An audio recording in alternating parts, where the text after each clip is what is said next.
हाय दोस्तों।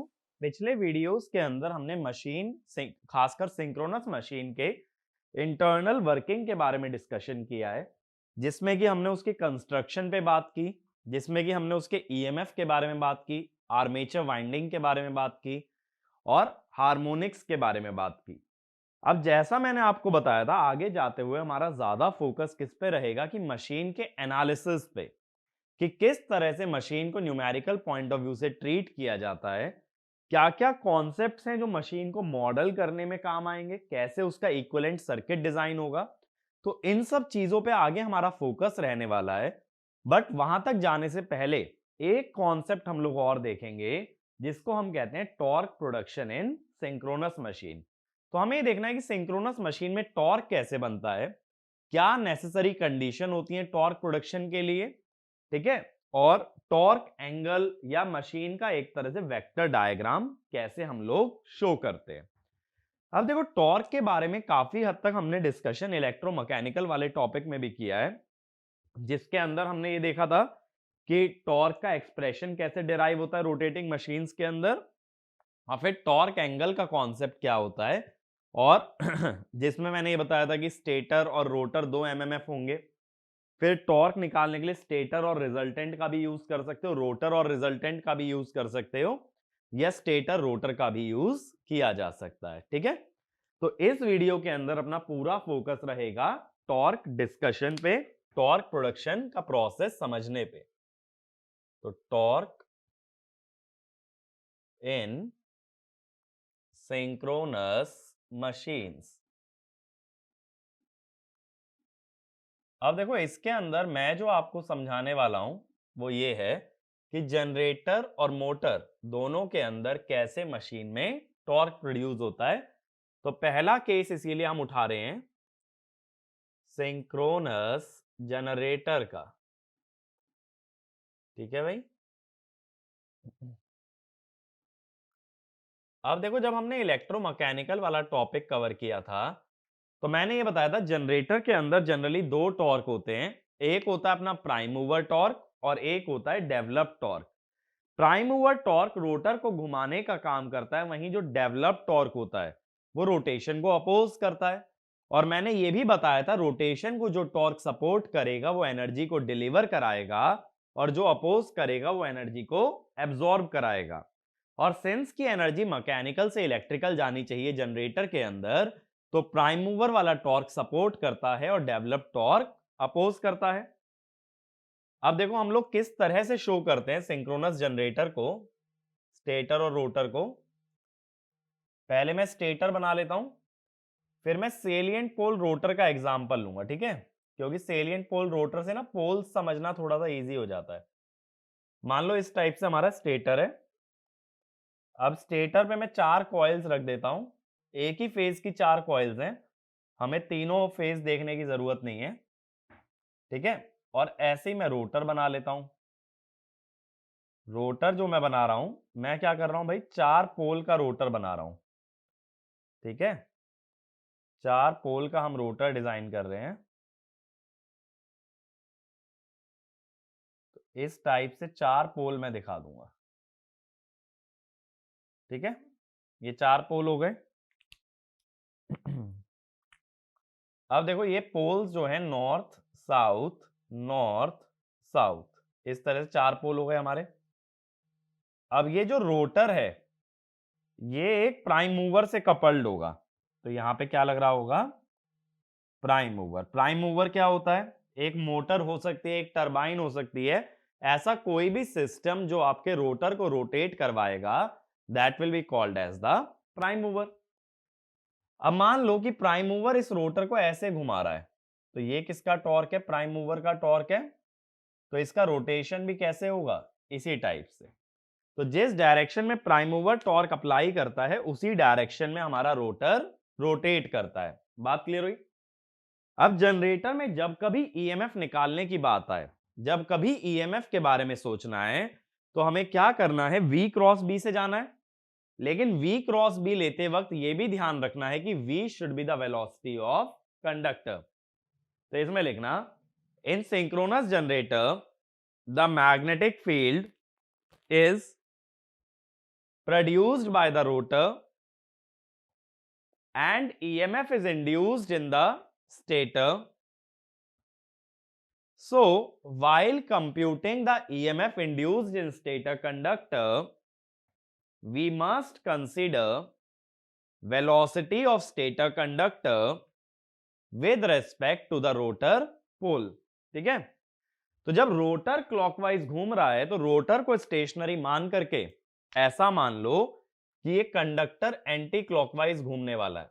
ठीक है, रोटर को अगर स्टेशनरी माने तो रोटर के रिस्पेक्ट में कंडक्टर एंटी क्लॉकवाइज जाता दिखेगा। अब इस लॉजिक से अगर हम ईएमएफ इंड्यूस निकालें तो देखो कैसे निकालेंगे। मैं एक्स वाई जेड एक्सेस बना देता हूं। ठीक है, ये एक्स, ये वाई और ये जेड।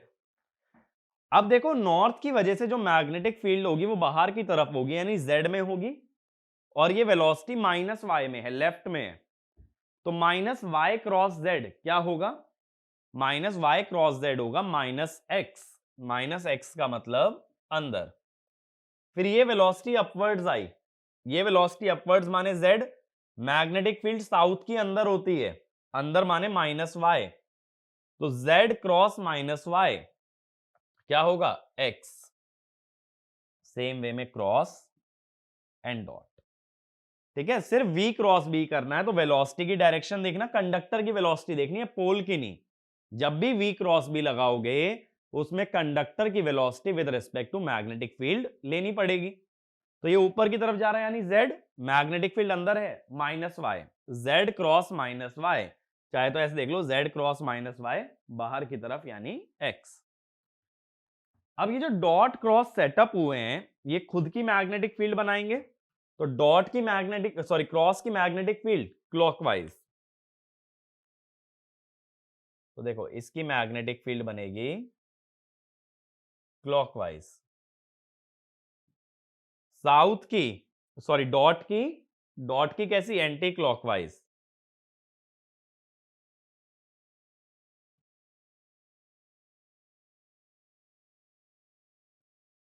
ठीक है, क्रॉस की फिर से क्लॉकवाइज।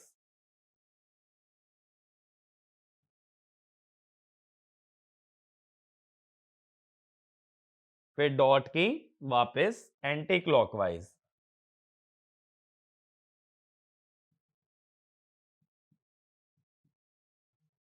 ठीक है, अब देखो ये जो दोनों रेड लाइन है बाहर की तरफ आ रही हैं, तो यहां प्रोड्यूस हो रहा है नॉर्थ पोल। ये दोनों जो लाइन है ये स्टेटर के अंदर जा रही हैं तो साउथ, स्टेटर से बाहर तो नॉर्थ, स्टेटर के अंदर तो साउथ। तो स्टेटर पे भी हमारे 4 पोल प्रोड्यूस हो गए, नॉर्थ और साउथ। ठीक है, ये 4 पोल बन गए, देखो मैं सर्कल कर देता हूं।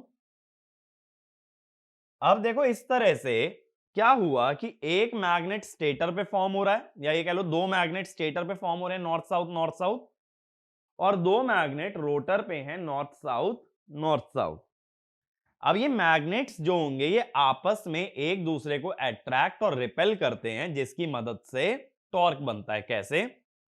देखो ये नॉर्थ इस नॉर्थ को रिपेल करेगा, तो इस नॉर्थ को रिपेल करेगा तो फोर्स लगाएगा लेफ्ट में, ये साउथ इस नॉर्थ को अट्रैक्ट करेगा, फोर्स लगाएगा अपनी तरफ, ये साउथ इस साउथ को रिपेल करेगा, सॉरी ये साउथ इस साउथ को रिपेल करेगा तो अवे, ये नॉर्थ इस साउथ को अट्रैक्ट करेगा तो टुवर्ड्स, ये नॉर्थ इस नॉर्थ को रिपेल करेगा अवे, ये साउथ नॉर्थ को अट्रैक्ट करेगा टुवर्ड्स, ये साउथ साउथ को रिपेल करेगा अवे, ये नॉर्थ साउथ को अट्रैक्ट करेगा टुवर्ड्स। तो ये पूरा टॉर्क कैसे बन गया जो मैंने ग्रीन में दिखाया है? ये प्राइम मूवर से अपोजिट बन गया, और इसे कह दोगे डेवलप्ड टॉर्क। और मैंने यही चीज इलेक्ट्रोमैकेनिकल वाले टॉपिक में बोली भी थी कि डेवलप टॉर्क जो है रोटेशन को अपोज करेगा या प्राइम मूवर टॉर्क को अपोज करता है।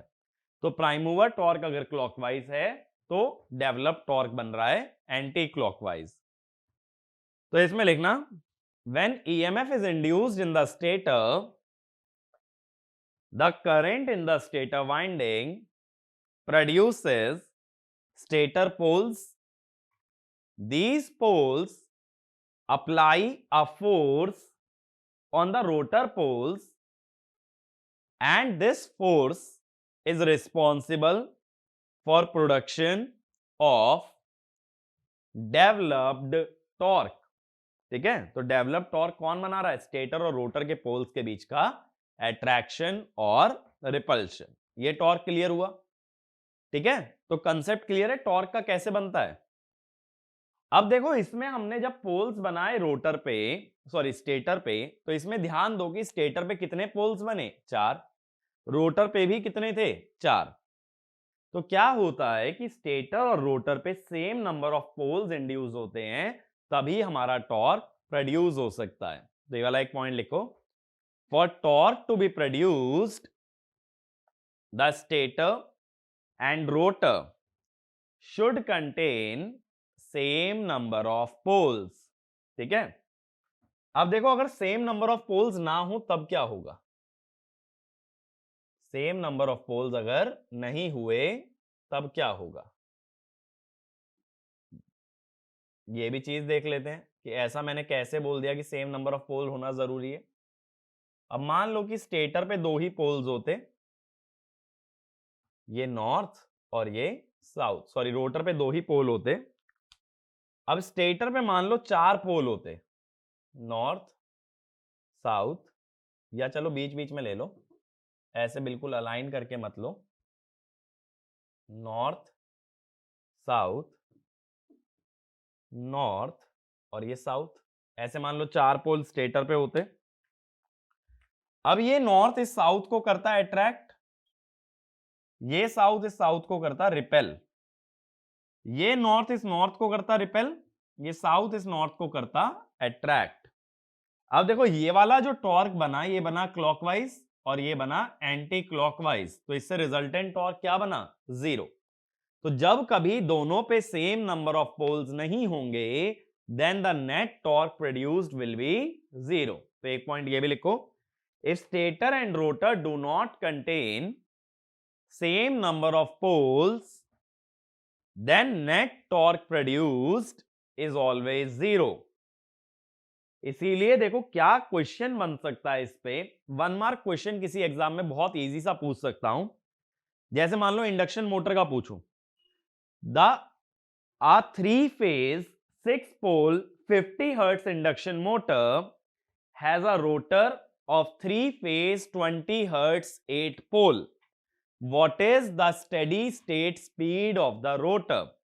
अब इस क्वेश्चन पे अगर ध्यान दो, स्टेटर पे मैंने 6 पोल बोला और रोटर पे मैंने 8 पोल बोला। अगर ऐसा हुआ तो तुम सीधे सीधे आंसर लगा दोगे 0, क्योंकि मशीन काम ही नहीं कर सकती अगर दोनों तरफ सेम नंबर ऑफ पोल्स ना हो। ठीक है, ऐसे ट्रिकी क्वेश्चन डायरेक्टली पूछ लिए जाते हैं। तो ये ध्यान रखो, टॉर्क प्रोडक्शन की एक एसेंशियल कंडीशन होती है that both stator and rotor should have the same number of poles. ठीक है, ये मेरी बात क्लियर हुई। और देखो हमेशा किसी भी रोटेटिंग मशीन का जो टॉर्क है ना, वो इस तरह से मैग्नेट्स के इंटरेक्शन से हमेशा डिराइव कर सकते हो। अगर मैग्नेट्स बना सकते हो स्टेटर और रोटर पे, तो तुम ये भी बता सकते हो कि टॉर्क कैसा प्रोड्यूस होगा based on attraction and repulsion. अब इसके बाद देखो टॉर्क का जो हमने कॉन्सेप्ट पढ़ा था इलेक्ट्रोमैकेनिकल एनर्जी कन्वर्जन वाले टॉपिक में, वो हमने एमएमएफ की टर्म्स में पढ़ा था। तो वैसे भी देख लेते हैं भाई। अब वैसे कैसे देखेंगे, देखो ये मैंने बना लिया स्टेटर,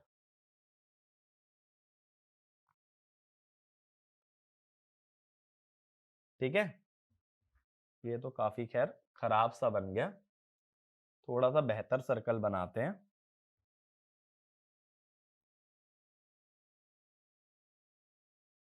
ये मान लो मेरा स्टेटर है, अब मैंने बीच में ये सेलिएंट पोल रोटर बना दिया। अब देखो क्या होगा, मैंने कितने पोल्स लिए यहां पे? 2 पोल्स ले लिए। तो जो मैग्नेटिक फील्ड बनेगी रोटर की, वो कैसे बनेगी? नॉर्थ से बाहर की तरफ। तो हम कहते हैं this is MMF of the field winding. ठीक है, स्टेटर पे एक सर्कल और बना लेते हैं ताकि ये फिगर थोड़ा सा क्लियर हो जाए। ये एमएमएफ हो गया स्टेटर वाइंडिंग का। अब देखो दो पोल लेने के पीछे रीजन क्या है यहां पे कि इलेक्ट्रिकल एंगल होता है P/2 टाइम्स मैकेनिकल एंगल। तो अगर पोल्स दो ही लोगे तो electrical angle will be equal to mechanical angle. ठीक बात है, ये दोनों बराबर होंगे। तो क्या करते हैं, देखो ये जो फील्ड वाइंडिंग का एमएमएफ है, पहली बात मेरी समझो, ये जो फील्ड वाइंडिंग का एमएमएफ है, फील्ड वाइंडिंग डीसी एक्साइटेड है और डीसी एक्साइटेड वाइंडिंग से कभी भी फेजर डायग्राम नहीं बन सकता। ठीक है, तो डीसी वाइंडिंग से जो भी डायग्राम बनेगा वो वेक्टर डायग्राम होगा, वेक्टर्स बनेंगे। लेकिन सिंक्रोनस मशीन एक ऐसी मशीन है जिसमें स्पेस और टाइम ये दोनों क्वांटिटीज रिलेटेड हैं, तो इसीलिए वेक्टर्स और फेजर्स इन दोनों को एक साथ बनाते हैं। लेकिन एक साथ बनाने के लिए जो एंगल्स यूज होते हैं, we always use electrical angle rather than mechanical angle. तो अगर दो ही पोल ले रहा हूं तो दोनों एंगल बराबर हैं, तो समझना आसान है। अगर मैं 4 या 6 पोल लेता तो मुझे वेक्टर्स को इलेक्ट्रिकल एंगल में कन्वर्ट करके ड्रॉ करना पड़ता। तो एक पॉइंट लिखना, the field winding of synchronous machine is DC excited, so its MMF cannot be drawn as a phasor, but it is a vector. And since we have to draw phasors and vectors on the same axis, we make use of electrical angle instead of mechanical angle. ठीक है, next point. In a synchronous machine, the space and time quantities are related to each other, due to which we draw phasors as well as vectors in the same diagram. ठीक है, अब ये जो field winding का MMF है, इसकी वजह से ईएमएफ बनेगा, लेकिन ईएमएफ हमेशा एमएमएफ को कितने एंगल से लैग करता है, 90 डिग्री। तो देखो ये 90 डिग्री क्लॉकवाइज। ये जो है ना, ये ईएफ क्या है, this is EMF induced in stator winding, जिसका हमने फॉर्मूला भी निकाला था ना केडब्ल्यू की टर्म्स में, ये वही ईएमएफ है। और ये फील्ड वाइंडिंग के एमएमएफ या फ्लक्स से 90 डिग्री इलेक्ट्रिकल लैग करता है। अब मशीन में लोड लगे होने के कारण इस ईएमएफ से जो करंट बनता है वो ईएमएफ से भी लैग करता है। ये करंट है आर्मेचर करंट। ठीक है, ये करंट है अपना आर्मेचर करंट, और ये ईएमएफ से लैग कर रहा है बाय एन एंगल साई। अब ये साई क्या चीज है भाई, साई कहलाता है इंटरनल पावर फैक्टर एंगल। जैसे डीसी मशीन की तरह ही सोचो, डीसी मशीन के अंदर भी दो वोल्टेज होती हैं, एक डेवलप्ड ईएमएफ और एक टर्मिनल वोल्टेज। तो पावर फैक्टर हमेशा टर्मिनल वोल्टेज और करंट के बीच में लिया जाता है, ना कि ईएमएफ और करंट। इसलिए ईएमएफ और करंट के बीच के पावर फैक्टर को कह दिया इंटरनल पावर फैक्टर। बात समझ आई? आउटपुट पे जो वोल्टेज और करंट मिलेगा उसमें एंगल क्या कहलाएगा, पावर फैक्टर। अंदर के वोल्टेज और करंट में जो मिलेगा that is internal power factor, इसलिए इंटरनल पावर फैक्टर एंगल। अब जब वाइंडिंग में आईए फ्लो करेगा, जैसे हमने यहां दिखाया है, तो ये खुद की मैग्नेटिक फील्ड बनाता है, जो ग्रीन वाले पोल्स हैं। अब ये अपनी मैग्नेटिक फील्ड बनाएगा तो इसका भी एमएमएफ दिखाना पड़ता है, जिसे कह देते हैं एफ ए आर। अब ये एफ ए आर होता है आर्मेचर रिएक्शन, जो डीसी मशीन में भी जिस बारे में बात की थी मैंने, क्या बताया था, आर्मेचर जो भी फ्लक्स या एमएमएफ बनाता है that is said to be armature reaction.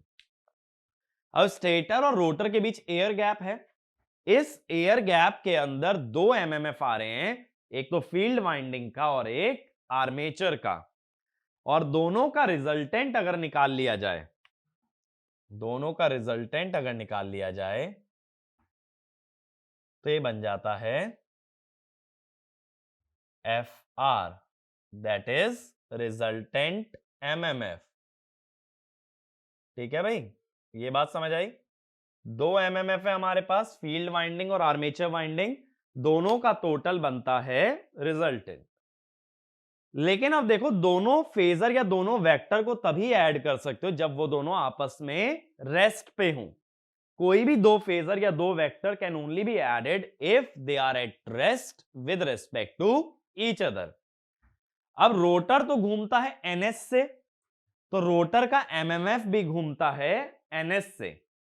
लेकिन ये चीज हमने रिवॉल्विंग फील्ड थ्योरी में बात की थी कि स्टेटर से बनने वाली मैग्नेटिक फील्ड वो भी कितने से घूमती है, एनएस से। और जब दोनों एनएस से घूम रहे हैं तो they are at rest with respect to each other. तो इसमें लिखना, the stator magnetic field rotates at synchronous speed as per revolving field theory, and the rotor magnetic field rotates with the rotor at synchronous speed. So both the magnetic fields are stationary with respect to each other. ठीक है, दोनों magnetic field एक दूसरे के respect में stationery रहेंगी। And this is another essential condition for torque production. ये चीज मैंने पहले भी बताई थी कि टॉर्क प्रोडक्शन के लिए नेसेसरी कंडीशन क्या होती है कि दोनों मैग्नेटिक फील्ड आपस में स्टेशनरी रहें। इस बारे में मैंने आपसे बात की थी जब हम इलेक्ट्रोमैकेनिकल वाला टॉपिक कवर किए थे। अब मैंने क्या बताया था, अगर ये एंगल लैम्डा होता है तो टॉर्क का फॉर्मूला भी हमने पढ़ा था, -p/2 म्यू नॉट पाई RL/g FF sin लैम्डा। तो हमने बोला था एक कांस्टेंट टॉर्क बनाने के लिए ये जो एंगल लैम्डा है दिस शुड बी कांस्टेंट। अगर ये कांस्टेंट कब होगा, जब दोनों मैग्नेटिक फील्ड आपस में रेस्ट पे रहें या दोनों घूमे तो सेम स्पीड से ही घूमे। तो यहां लैम्डा को क्या कह देते हैं, लैम्डा कितना आ रहा है 90 plus i, this is called as torque angle. ठीक है, जिस पे टॉर्क डिपेंड करता है। और ये जो एफ और एफ के बीच का एंगल होता है ये डेल्टा होता है। टॉर्क डेल्टा के भी, साइन डेल्टा के भी प्रोपोर्शनल आता है। हमने देखा था ना, टॉर्क 3 पे प्रोपोर्शनल हो सकता है, sine lambda, sine delta S और sine delta R. Delta S था angle with the stator, delta R था angle with the rotor. But generally ये जो डेल्टा होता है this is approximately power angle या लोड एंगल, या इसको भी कह सकते हो टॉर्क एंगल। तो न्यूमेरिकल्स में जब पूछा जाता है ना torque angle, power angle, load angle, तो वो ये एंगल डेल्टा निकाला जाता है। मैंने अप्रोक्सीमेटली क्यों बोला, इस चीज का मैं बिल्कुल समझाऊंगा आगे चल के कि ये डेल्टा पावर एंगल कब नहीं होगा। जब ये चीज समझ जाओगे तो ये भी बात समझ जाओगे एंगल पावर एंगल के अप्रोक्सीमेट होता है, कभी भी इक्वल नहीं होता। ठीक है, तो वो डिपेंड करता है मशीन पे, वो आगे चल के बात करेंगे, अभी उस बात को छोड़ दो। अभी क्या याद रखो, अगर किसी क्वेश्चन में load angle, torque angle, power angle की बात करें तो तुम लैम्डा नहीं निकालोगे, तुम क्या निकालोगे, तुम निकालोगे डेल्टा। ये समझ आया। अब बात आती है देखो टॉर्क की, कि टॉर्क कैसे बनता है। तो टॉर्क बनने की कंडीशन ये होती है कि rotor MMF should try to catch the stator MMF. Rotor वाला एफएफ है, स्टेटर वाला एफएआर है। तो जो टॉर्क बनेगा, torque will be like this will be electromagnetic torque और डेवलप्ड टॉर्क। तो इसमें लिखना, in a generator the torque is produced due to interaction of stator and rotor mmf, and the direction of torque is such that it tries to reduce the angle between the stator and rotor mmf, but since both rotate at the same speed the angle between them remains constant। ठीक है, दोनों same speed पे घूमने के कारण इनके बीच का angle constant रहता है। अगला पॉइंट लिखना, the torque produced tries to align the torque produced tries to align the stator and the rotor mmf, so the rotor mmf tries to catch the stator mmf. ये हर machine के अंदर ध्यान रखना कि आइडियल पोजीशन दो magnets की तब होती है जब वो पैरेलल हो जाएं। पैरेलल होने से क्या होता है, दोनों के नॉर्थ नॉर्थ पोल एक साथ, साउथ साउथ पोल एक साथ, इससे बेस्ट पोजीशन हो ही नहीं सकती। तो इसीलिए कभी भी जब दोनों मैग्नेट बनेंगे, एक स्टेटर पे और एक रोटर पे, तो वो ट्राई करते हैं अलाइनमेंट ऑब्टेन करने का। अब स्टेटर तो घूम नहीं सकता, तो घूमता है रोटर, और वो कोशिश करता है कि रोटर का एमएमएफ स्टेटर के एमएमएफ के पैरेलल आ जाए। इसीलिए हम ऐसा बोल देते हैं टॉर्क की direction generally that the stator MMF tries to catch the rotor MMF. बात क्लियर हुई? ठीक है, तो ये point, sorry, rotor MMF tries to catch stator MMF, ये पॉइंट हमेशा याद रखना। तो इसमें लिख भी लो, in a rotating machine the torque produced is such that the rotor mmf always tries to catch stator mmf। अब देखो यहां पे ना टॉर्क के बारे में दो तीन बातें हो गई हमारी। दो तीन बातें क्या क्या समझ आ गई? एक तो एंगल लैम्डा समझ आ गया, ठीक है, एक एंगल साई समझ आ गया, ईएफ और आईए के बीच का एंगल साई। एक बात हमें यह समझ आ गई कि power angle, load angle, torque angle किसे बोलेंगे? डेल्टा को, जो कि एफएफ और रिजल्टेंट के बीच का एंगल है। फिर हमने ये समझ लिया कि टॉर्क ऐसा बनता है कि रोटर का एमएमएफ स्टेटर के एमएमएफ को कैच करने की कोशिश करता है, दोनों की स्पीड सेम होगी तभी टॉर्क बनेगा, और दोनों के पोल्स सेम होंगे तभी टॉर्क बनेगा। ठीक है, ये बात क्लियर हुई? तो इसमें ऐसा कर लो, important points about torque production करके लिख लो, important points about torque production. तो इसमें लिखना, both magnetic field or MMF should rotate at the same speed। अगला, stator and rotor should have same number of poles। ठीक है, तीसरा, rotor MMF always tries to catch stator MMF। ठीक है, चौथा, angle between field MMF and resultant MMF is called load angle, power angle, load angle slash power angle and sometimes torque angle। ठीक है, इतनी बातें क्लियर हुई? अब आते हैं मोटर के केस पे। अब देखो, मैंने इलेक्ट्रोमैकेनिकल एनर्जी कन्वर्जन में मोटर के बारे में क्या बताया था कि मोटर में भी दो टॉर्क होते हैं। एक होता है डेवलप टॉर्क जो मोटर को घुमाने की कोशिश करता है, और एक लोड टॉर्क जो मोटर को रोकने की कोशिश करता है। तो जो मोटर को घुमाएगा वो एनर्जी डिलीवर करेगा, और जो मोटर को रोकेगा वो एनर्जी एब्जॉर्ब करेगा। तो एनर्जी फ्लो करती है मोटर से लोड की तरफ, और यही जनरल वर्किंग होती है एक मोटर की। ठीक है, फिर चाहे इंडक्शन हो, चाहे सिंक्रोनस, चाहे डीसी, बट मोटर में होता यही है, इलेक्ट्रोमैग्नेटिक या डेवलप टॉर्क रोटेशन अटेम्प्ट करता है और लोड टॉर्क उसे ब्लॉकिंग अटेम्प्ट करता है। अब मोटर के अंदर जनरली क्या होता है कि फील्ड वाइंडिंग के पोल्स एस्टैब्लिश्ड रहते हैं, और आर्मेचर वाइंडिंग में करंट भी पहले से फ्लो करा दिया जाता है। ये चीजें होने के बाद हम क्या करते हैं? टॉर्क प्रोड्यूस करते हैं, टॉर्क डिराइव करते हैं। देखो कैसे।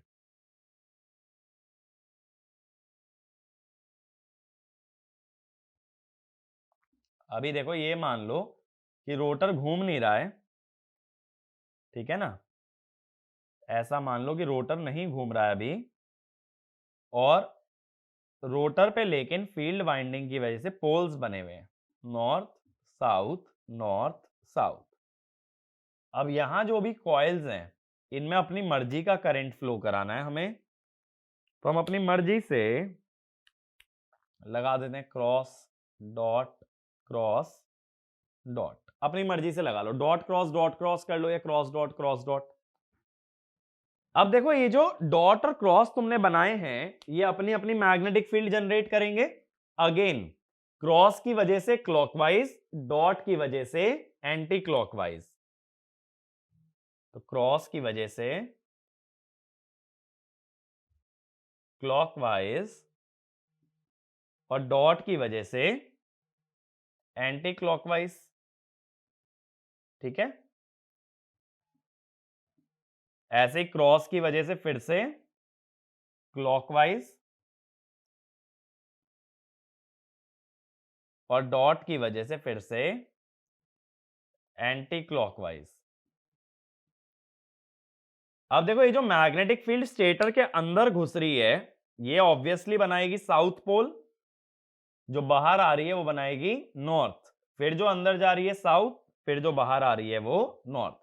स्टेटर से बाहर मतलब स्टेटर से रोटर की ओर, ये मत सोचना मशीन के ही बाहर निकल गई। स्टेटर से बाहर का मतलब होता है रोटर की तरफ, और रोटर से बाहर होता है स्टेटर की तरफ। ठीक है, अब देखो ये जो साउथ पोल है इस साउथ को रिपेल करेगा, ये नॉर्थ पोल इसे अट्रैक्ट करेगा, फिर ये नॉर्थ नॉर्थ को रिपेल करेगा, ये साउथ नॉर्थ को अट्रैक्ट करेगा, साउथ साउथ को रिपेल, नॉर्थ साउथ को अट्रैक्ट, नॉर्थ नॉर्थ को रिपेल, साउथ नॉर्थ को अट्रैक्ट। तो इस वजह से ये टॉर्क बन जाएगा इलेक्ट्रोमैग्नेटिक या डेवलप्ड टॉर्क। तो डेवलप्ड जो होता है ना टॉर्क मशीन के अंदर जो बनता है उसे इलेक्ट्रोमैग्नेटिक भी कहते हैं। ठीक है, अब ये टॉर्क क्या करेगा, ये मोटर को घुमाने की कोशिश करेगा इसी डायरेक्शन में।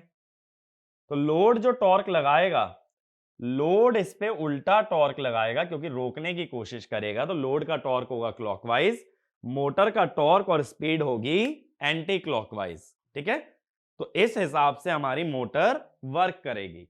तो क्या करना है मोटर के अंदर, फील्ड वाइंडिंग के पोल्स मान लो और स्टेटर के अंदर अपनी मर्जी से करंट मान लो। अब ये जो दोनों पोल्स बनेंगे इनसे जो टॉर्क प्रोड्यूस होगा उसी के हिसाब से मोटर रोटेट करती है। तो इसमें लिख लेना, in synchronous motor current is supplied to the stator and field poles are established by field current, and by the interaction of field and armature poles torque is produced on the rotor and the motor rotates in the same direction as the developed torque. ठीक है, next point, the load torque is opposite to the direction of rotation and hence it opposes the developed torque. ठीक है ना। अब देखो जैसे हमने generator के अंदर एनालिसिस किया था अभी फेजर वेक्टर डायग्राम बना के, सेम एनालिसिस मोटर में भी हो सकता है। लेकिन क्या फर्क होता है जनरेटर और मोटर के अंदर, कि जनरेटर करंट डिलीवर करता है, पावर डिलीवर करता है, इलेक्ट्रिकल पावर, मोटर वहीं करंट और इलेक्ट्रिकल पावर एब्जॉर्ब करती है।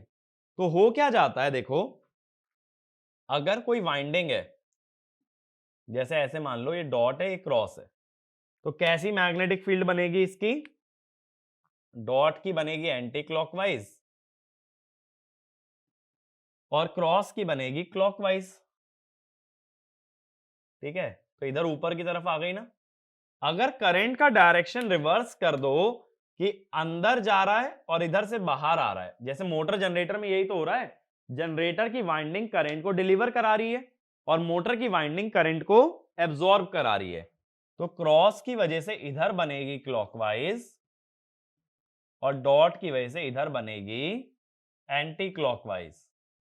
तो नेट मैग्नेटिक फील्ड डाउनवर्ड्स आ गई। कहने का मतलब यह हुआ कि जनरेटर और मोटर के अंदर करंट की डायरेक्शन रिवर्स हो जाने से उनसे बनने वाली मैग्नेटिक फील्ड भी रिवर्स हो जाती है। तो एक पॉइंट यही लिखना, while drawing the phasor or vector diagram of a motor we must take care that the direction of current in a motor is opposite to a generator, due to which the magnetic field produced by the armature current in a motor is opposite to the generator. ठीक है, ये बात clear हुई कि generator से उल्टी magnetic field बनेगी motor के अंदर, क्योंकि करंट की डायरेक्शन भी रिवर्स हो जाएगी।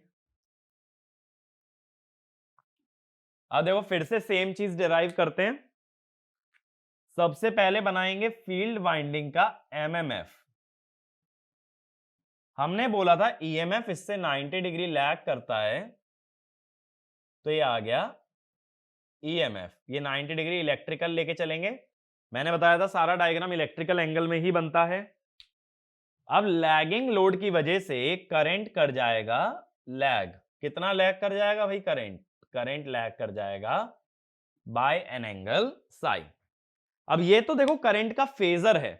करंट के फेजर में करंट की डायरेक्शन से फर्क नहीं पड़ता कि करंट आ रहा है या फिर जा रहा है। ये एंगल क्या बताता है? साइन ओमेगा टी के साथ लिखा जाने वाला एंगल है। It does not represent current direction. एक चीज ध्यान रखो, फेजर में कभी भी करंट की डायरेक्शन नहीं होती। करंट लेफ्ट टू राइट जा रहा है, राइट टू लेफ्ट जा रहा है, ऐसी डायरेक्शन होती ही नहीं है। सिर्फ क्या होता है कि a sine omega t plus phi है तो एंगल फाई दिखा देते हैं। आ रहा है जा रहा है से थोड़ी ना फर्क पड़ता है। सेम चीज है कि यहां करंट फेजर है, लेकिन हम ये जानते हैं कंसेप्चुअली कि करंट का फ्लो रिवर्स हुआ होगा जनरेटर के मुकाबले मोटर में, जिस वजह से उस करंट से बनने वाली मैग्नेटिक फील्ड भी पलटी होगी। इसीलिए क्या कर देते हैं, इस डायग्राम में एफ ए आर करंट के साथ ना दिखा के अपोजिट दिखा देते हैं। क्यों दिखाया? Reversal of current direction reverses magnetic field. ठीक है, और ऐसा इसलिए करना पड़ता है क्योंकि यहां फेजर और वेक्टर सब ना एक साथ बन रहे हैं। फिर इन दोनों को ऐड करके बन जाता है ये रिजल्टेंट एमएमएफ। ठीक है, आगे चल के भी ना ये टर्म्स बहुत ज्यादा आने वाली हैं, F F, F A R और एफ आर। अब हमने बोला था एफ एफ और एफ ए आर के बीच का जो एंगल होता है ये होता है लैम्डा। अब देखो ये एंगल तो साई था, तो इस बार लैम्डा कितना हो गया? 90 माइनस साई। ठीक है, जैसे जनरेटर में 90 प्लस साई था या 90 माइनस साई। अब एफ एफ और एफ आर के बीच का एंगल होता है डेल्टा। डेल्टा को हमने क्या बोला था? पावर एंगल या लोड एंगल या टॉर्क एंगल। ठीक है, लैम्डा भी टॉर्क एंगल होता है, लेकिन क्वेश्चंस के लिए डेल्टा का यूज करेंगे। अब मैंने बोला था टॉर्क की डायरेक्शन कैसे मालूम चलती है? टॉर्क की डायरेक्शन मालूम करने के लिए ऐसा सोचना है कि रोटर का एमएमएफ स्टेटर को कैच करने की कोशिश करेगा। जैसे अभी भी देखो यहां टॉर्क कैसा बना था भाई? एंटी क्लॉकवाइज बना था ना, क्योंकि ये साउथ पोल इस नॉर्थ की तरफ आना चाहता था और ये साउथ पोल इस नॉर्थ की तरफ आना चाहता था। तो हम क्या चाहते थे कि दोनों के जो अपोजिट पोल्स हैं वो एक साथ आ जाएं, ताकि साउथ को नॉर्थ अट्रैक्ट कर ले और नॉर्थ को साउथ अट्रैक्ट कर ले। सेम वे में जब स्टेटर का एमएमएफ रोटर का एमएमएफ स्टेटर को कैच करने की कोशिश करेगा तो रोटर पे इस बार टॉर्क लगेगा इस टाइप से। दैट रोटर एमएमएफ है एफएफ, जो फील्ड वाइंडिंग का एमएमएफ है वो रोटर का एमएमएफ है। तो रोटर एमएमएफ एफएफ स्टेटर यानी एफएआर को कैच करने की कोशिश करेगा तो टॉर्क लग जाएगा एंटी क्लॉकवाइज। तो इसमें लिखना even in a motor the torque is produced such that the field और rotor MMF should catch the stator और आर्मेचर एमएमएफ। ठीक है, इसीलिए टॉर्क कैसा बन रहा है? Anticlockwise. बात मेरी क्लियर हुई? ठीक है ना, और जिस डायरेक्शन में टॉर्क बनेगा उसी डायरेक्शन में रोटेशन भी आएगा ओमेगा। यहां तक क्लियर हुआ? तो देखो जनरेटर और मोटर दो तरह की मशीन हम सिंक्रोनस के अंदर लेते हैं। दोनों के अंदर टॉर्क प्रोडक्शन होता है टॉर्क क्यों प्रोड्यूस होता है? क्योंकि स्टेटर और रोटर पे बनने वाले मैग्नेट्स एक दूसरे को अट्रैक्ट और रिपेल करते हैं, और ऐसा होने से जो टॉर्क बनता है, मोटर में वो रोटेशन को सपोर्ट करता है, जनरेटर में वो रोटेशन को अपोज करता है। कोई तुमसे पूछे एसेंशियल कंडीशंस क्या होती हैं टॉर्क प्रोडक्शन की, कि the both the magnetic field should be stationary with respect to each other, और दूसरी stator and rotor should be wound for the same number of poles. ये दो बेसिक कंडीशन होती हैं जिनकी मदद से पता चलता है कि मशीन वर्क करेगी या फिर नहीं करेगी। और दूसरा, ये टॉर्क एंगल, पावर एंगल का कॉन्सेप्ट क्लियर रखना। ये तीनों एमएमएफ आगे बहुत बार देखने मिलेंगे, एफएफ, एफआर, एफएआर, ये तीनों एमएमएफ का बहुत ज्यादा एप्लीकेशन है सिंक्रोनस मशीन में। एक और अच्छी बात क्या पता चली, सिंक्रोनस मशीन में स्पेस और टाइम आपस में रिलेटेड होते हैं, जिस कारण से सिंक्रोनस में फेजर और वेक्टर सेम डायग्राम पे ड्रॉ किए जाते हैं, लेकिन एंगल्स कौन से यूज होते हैं? Electrical angle. टॉर्क का जो मैंने फॉर्मूला बता भी रखा है, उसमें भी लैम्डा एंगल जो होता है that is your electrical angle. और कुछ नए एंगल्स भी पता चले, जैसे लैम्डा और डेल्टा तो इलेक्ट्रोमैकेनिकल में देख चुके थे, यहां हमें एक नया एंगल मालूम चला, Sai, that is the angle between EF and if. ठीक है, तो यहां पे हमारा मशीन का थोड़ा और इंटरनल चीजें हमें पता चली, थोड़ा सा हम वेक्टर डायग्राम या फेजर डायग्राम की तरफ बढ़े हैं। अब आगे आगे हम लोग कोशिश करेंगे मशीन के इक्विवेलेंट सर्किट पे जाने की, कि कैसे इस मशीन की पूरी वर्किंग को एक नॉर्मल से छोटे से सर्किट में रिप्रेजेंट कर सकते हैं। वो सब बातें आगे होने वाली हैं। अब आगे आगे क्या होगा देखो, जो अब एनालिसिस हम कवर करेंगे वो पूरा सिलेंड्रिकल रोटर के लिए बात होगी, ठीक है। और उसके बाद सेलिएंट पोल को अलग से कवर किया जाता है, क्योंकि दोनों मशीन की मॉडलिंग में डिफरेंस आ जाता है। तो इसीलिए इस चैप्टर के अंदर ना दो पार्ट्स बन जाते हैं, सिलेंड्रिकल और सेलिएंट पोल। लेकिन अगर सही टेक्निक से कवर करोगे, अब आगे जो न्यूमेरिकल वाला पोर्शन है, तो न्यूमेरिकल कहीं से कहीं तक भी टफ नहीं पड़ेगा। बट ये चीजें ध्यान रखते चलना, जो जो चीजें मैं याद रखने के लिए बता रहा हूं। जैसे मैंने टॉर्क में भी 2-3 पॉइंट लिखवाए हैं, क्योंकि इन पे 1 मार्क क्वेश्चन सीधे सीधे किसी भी एग्जाम में पूछ लेते हैं, और ये काफी कॉमन क्वेश्चंस है।